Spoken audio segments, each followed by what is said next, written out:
Two boys and girls, we're back again. I've got a new car, and this new car has a blown engine, right? I've got to do bottom end bearings, oil pump, I've got to take the timing belt off to do that, but I'm not replacing it because I can't be bothered. I've got to do loads of shit. So, this is the new car. Another fucking Insignia. It's the exact same as this one that I'm literally sat in right now. That is basically rear-ending it as well, because I had to push it up onto ramps. But, yeah, I've got another Insignia. This one's absolutely fucked. I'll show you that in a second. And that one there is absolutely clean, but it has no oil pressure at all. Like, at all. So, we're going to fix that today. As you can see, this car has a little issue with rust. Just a little one. But, as well as this rust, there's major issues with the car. For example, there's a rear control arm for this wheel. That's welded to the subframe, basically. The bolt snaps, so I just welded the bolt down, and then this arm itself snaps, so I welded that back together. There's loads of issues. It's got dents and things everywhere. One side's got alloys, one side's got steelies. More rust. And the whole thing is just falling apart. Like, even the grille zip tied together. Everything is done. The turbo's gone on it as well. Everything is just absolutely fucked. It's full of shit because I've just abandoned it. But this one here is clean as a whistle, has parking sensors, which clearly I could do with. And it's got all steelies all around, which is kind of shit, but it is what it is. There's only one bit of damage, which is here, which is just a bumper clip. New clip would be brand new. And a little bit of paint fade just here. That is it. Apart from that, this car is clean. This one's got 127,000 miles. It's got a good history behind it.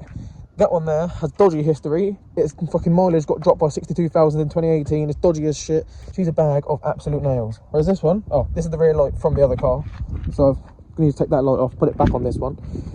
But yeah, let's get started on fixing her up. Right here we have main bearings, rod bearings, thrust bearings, oil pump with standard OEM oil seal, brand new obviously, or I can choose to fit the aluminium upgrade one, O-ring there for it. That's my choice, and I'll choose that when I'm putting it together. I honestly don't know yet. I've also got the gasket for the oil pump, I've got oil filter and O-ring, got fresh oil, and Lucas assembly lube, because we're going to get this done. And then tool-wise, I've just got a random assortment of shit that I've grabbed from my toolbox, because I did not want to bring the whole lot here. Oh, it's just random shit in there and in that blue bag. And then I've got random copper pipes for scrap there, because why not? Also, this Insignia has a table there. That one doesn't. And I go on holiday a lot, so that is useful. As you can see, the engine bay on the new one is clean as a whistle. That alternator looks like it's not even done 10 miles. Like, that alternator is brand new. This thing has been looked after. It's got full history with it. Like, even the turbo looks fucking clean as a whistle. And unlike the other car, this pipe actually bolts on and secure. On the other car, it just doesn't for some reason. I've tried new clamps and everything, it just falls off every time. Like, yeah, it's crazy. Also, this one's got hydraulic power steering. That one has electric power steering. So, not sure why there's a difference there, because they're the exact same car, but, you know, everything is clean as a whistle. But I'm going to start off now with taking off the timing cover, taking off this engine mount because it's in the way, and we're going to get the timing belt, etc. off, because I need to get to the bottom pulley, which is fucking annoying because I wish I didn't have to take all this off. But we're going to start up top and do that first. So let's get it done. So I've come to a bit of a dilemma right now, because I need to take this off, yeah, but I also need to take the bottom of the engine off. So I need to support the engine, but I haven't got a ratchet strap on me and a bit of wood to hold it from. Also, look how clean it is underneath here. A little bit later in the day now, but I'm carrying on because I've got the engine supported. I've got a boat ladder, right, sat on 2 bits of scaffold in there and 2 bits of chipboard there just to raise it up and protect the edges. And then the ladder itself has a ratchet strap going from this lifting point of the engine to the lift supporting the engine and then up to the ladder here. So that bit there does a loop, so that is supporting this end the most rather than that end. And yeah, I finally got that mount there completely off. You can't really see, but trust me when I tell you that mount is off. So I can now carry on with the job because the engine's fucking supported, mate.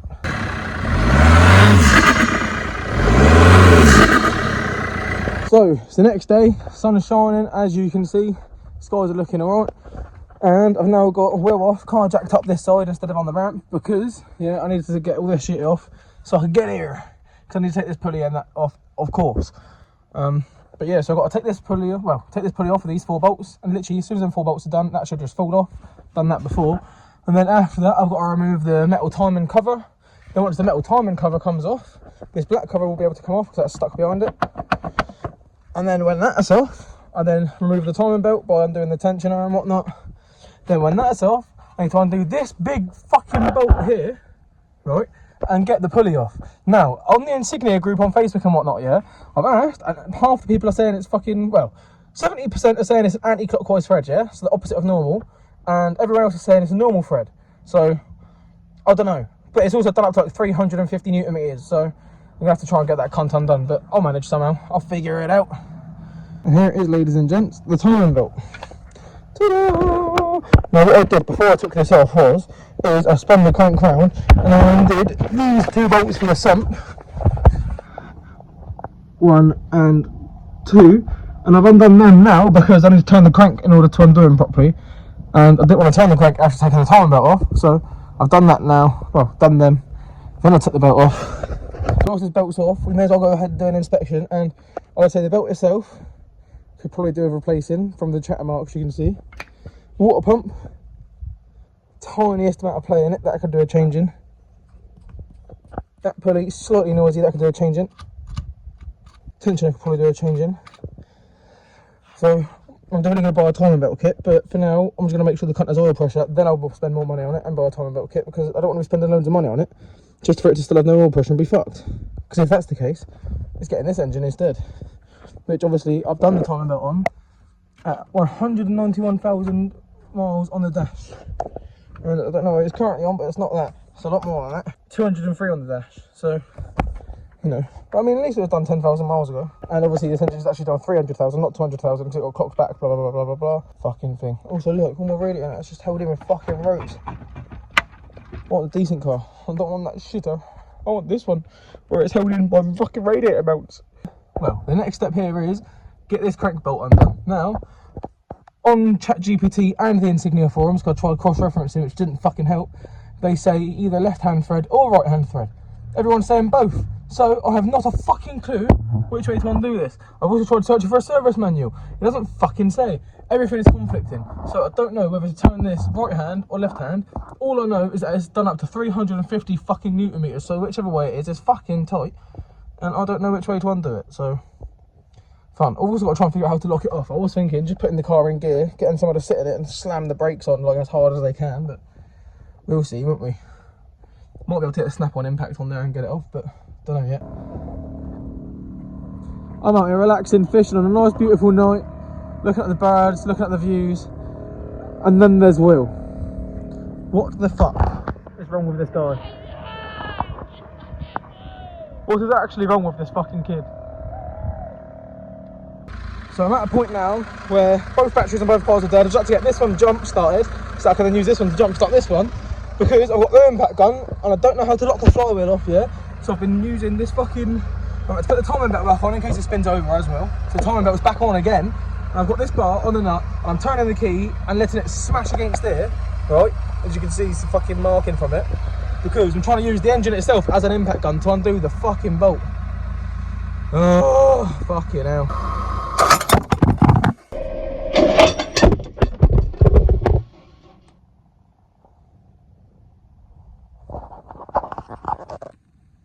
Oopsie fucking daisies, ladies and gentlemen. It's like 2 in the morning and I broke the timing mark off. I had to scratch a new timing mark on. And I'm fuming. I'll still run the belt on that and everything. I think that's fine. I'll just file the edges so there's no sharp edges. So the sump's finally off, oil pump's off. Now what's concerning me is I can see loads of heat marks around this crank here. You see individual heat spots as well, yeah?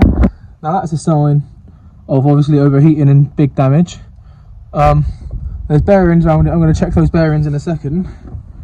But from an outside perspective, it hasn't spun the bearing or anything and it doesn't look too bad. So obviously it still needs inspection, but it's not that bad. I've wiggled every single rod. None of the rods have any play in them.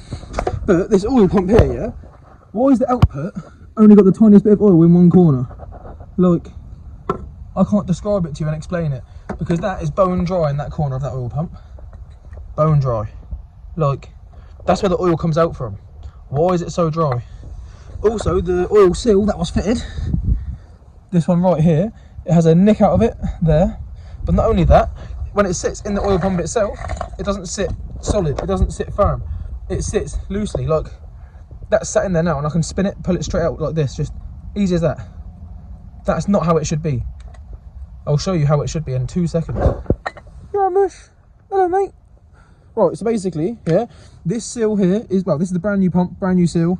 That is the aluminium upgrade seal that you get. And this is the one I've just taken off the car. And as you can see, that ain't very fucking good at all, is it? That should be a tight fit. Look at this one, yeah? That, I can pick the whole pump up from it. Like, it's solid in there. This one here gets rid of gets rid of all these issues because it uses O-rings and this instead. Because the way these work is, this comes to your sump here. And you see that hole there? The oil pump sits here like this, like a sandwich, and then that seal there gets squished in between. But the aluminium one, what that does is, oh, I've thrown it on the floor, lost the O-rings. But what that does is, got my trusty assistant as well. And basically what this does is, it sits in this hole instead like that, and then that allows it to seal off from O-rings instead. That bit there goes up into the pump, and boom, gets rid of all these issues. Alright, so I've got the bottom end easily available here, yeah? And there's no up and down play at all in any of these rods. But there's obviously that minimal side to side play, normal. So, because I've checked every single one and not one of them's got play in, and obviously that seal there on the other one was clearly causing the issue because they replaced it with a shitty non-sealing one. I'm now going to undo the middle main bearing because that's where the thrust washers are. I'm going to have a look at them because I'm pretty sure they need changing. And yeah, let's get this shit apart. So, got this main bearing cap off, and as you can see, it's got quite hot in there, and there's a chip of bearing in there because it spun the bearing. This is a main bearing, and it has spun. And look at the condition of that. That is a lucky escape. Alright, so I've changed the thrust bearings. One there, both brand new ones in now. And as you can see, this crank could definitely do with a polish, but unfortunately, I don't have the equipment for that big man. So it's just getting fucking new bearing. Straight out the packet, straight in. That's what it's getting. Now, in case any of you are wondering what the spun bearing looks like, that's it. That's where the bearings end there. But that should be all the way around the other side. And look, they're so ridiculously loose, look. Like, that isn't supposed to happen at all. Like, there's the seam between the two. That is not supposed to happen. So my battery's died on this car, yeah, and the keys are taken out. The wipers are turned off. But now it's doing this fucking thing here. I don't understand. Like, bro, just fucking stop. Look, why are the lights on? Just turn everything off, you fucking idiot. So, ladies and gents, it's been about a week since I last recorded a video. Basically, what's been going on is, I've been doing this bloody bottom end, but I haven't been able to clean the crank up until now. I've been using emery cloth, well, wet and dry paper, sorry, to polish them all up by hand, which, yes, I know could make it an egg shape, but I've done it now, and we're going to see what happens. Just putting the rest of it together.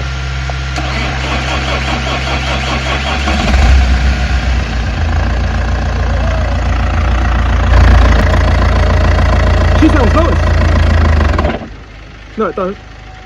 What happened there then?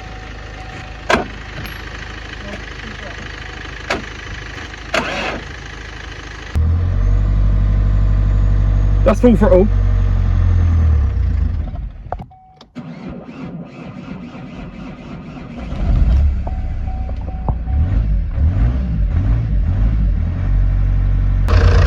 So fucking hell, this is the longest this lasted so far.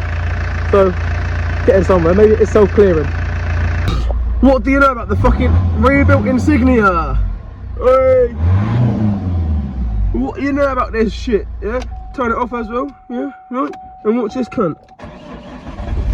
Hey! Hey! Hey! Hey! She's fucking living, boy! Oh. So, boys and girls, the rebuild's done. We got steering again. Lovely fucking stuff. Apparently, the DPF's full, but I swear the DPF was gutted when I was under there. Someone's definitely cut it open, so fuck knows what's going on there. But apparently the DPF's now full. And it's just saying that after obviously idling for a couple of hours, which would happen if the DPF was there. So I'm assuming it's been cut open for no fucking reason because it's still fucking there. Imagine breaking down, blocking a whole fucking road off. Best place to break down ever. I fucking stalled it in reverse, trying to do a U-turn.